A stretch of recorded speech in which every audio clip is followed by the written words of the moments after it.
देश में गिरता हुआ समाजवाद के ऊपर में आप क्या कहना चाहते हैं? देश में गिरता हुआ समाजवाद पर डॉक्टर राम मनोहर लोहिया ने कहा था, त्याग, योग और भोग।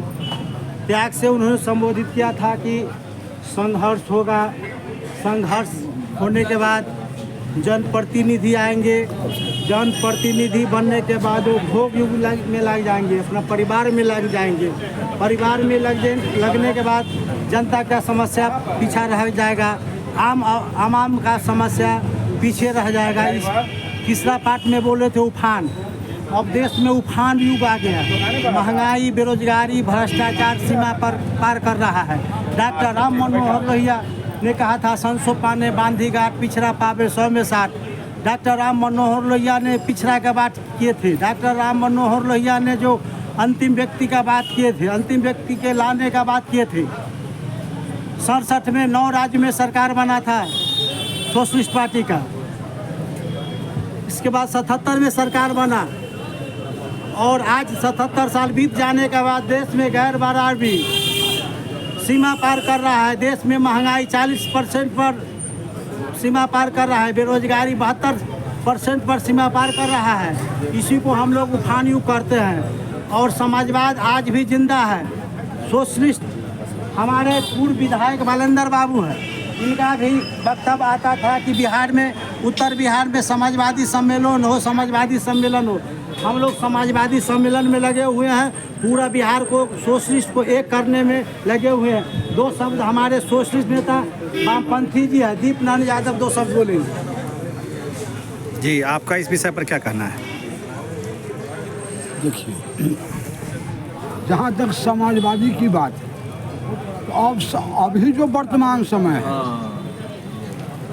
इस समय में डॉक्टर लोहिया और कर्पूरी के समयों में अंतर है। बिहार के मुख्यमंत्री हुए थे कर्पूरी ठाकुर। कर्पूरी ठाकुर अपने घर पर जैसा था वैसा ही रह गया।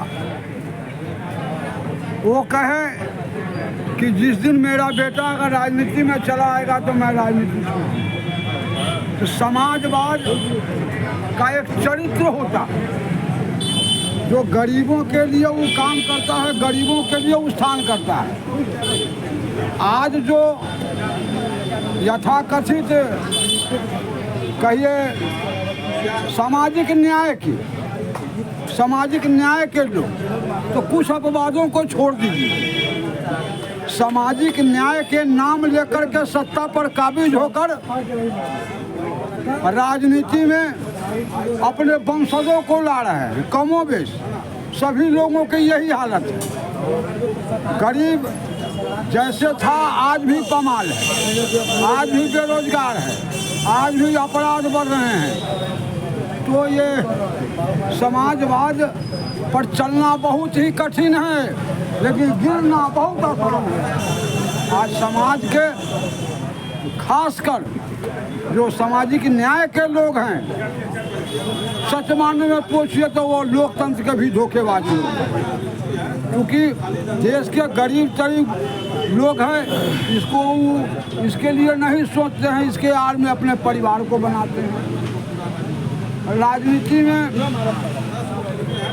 विधायक अपने बने, MP अपने बने, उनका उम्र खत्म हो जाता है, फिर बेटा को ले आता है, उसके बाद फिर पोता को ले आता है। क्या यही समाजवाद है? समाजवाद की पुनः मजबूती कैसे प्राप्त होगी? समाजवाद की मजबूती प्रदान करने के लिए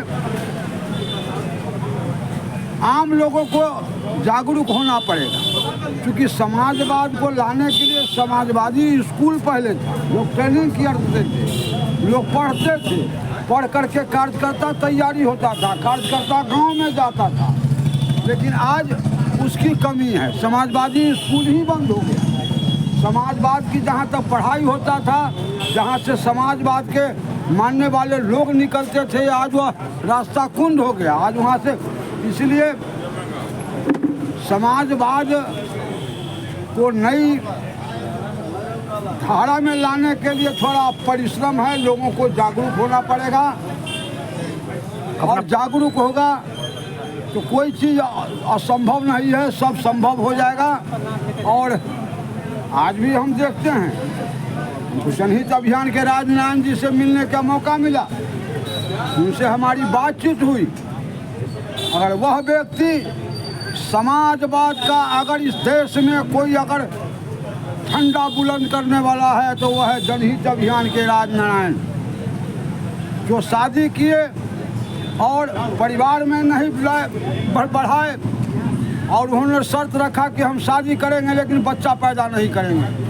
जबकि उनकी पत्नी इतनी पढ़ी लिखी जो प्रिंसिपल भी हो सकती थी, उन्होंने तिलांजलि दे दिया और पूरा देश में घूम घूम करके जनहित अभियान चला रहे हैं, जाति जनगणना चला रहे हैं। अरे भाई, इसमें क्या लगता है?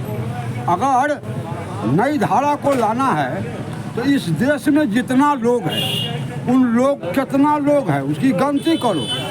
किस जाति से आता है, उसके घर में पढ़ाई लिखाई की क्या स्थिति है, उसकी आर्थिक स्थिति क्या है, उसके बच्चे कहाँ पढ़ते हैं, उनके बच्चे में कोई नौकरी है कि नहीं। इस देश को कम से कम जाति जनगणना एक ऑपरेशन है।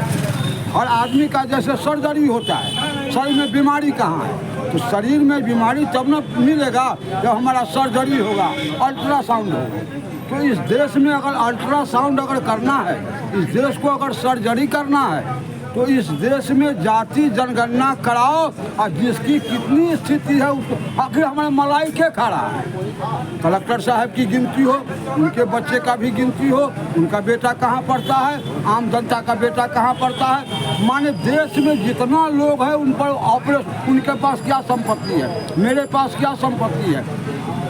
इसलिए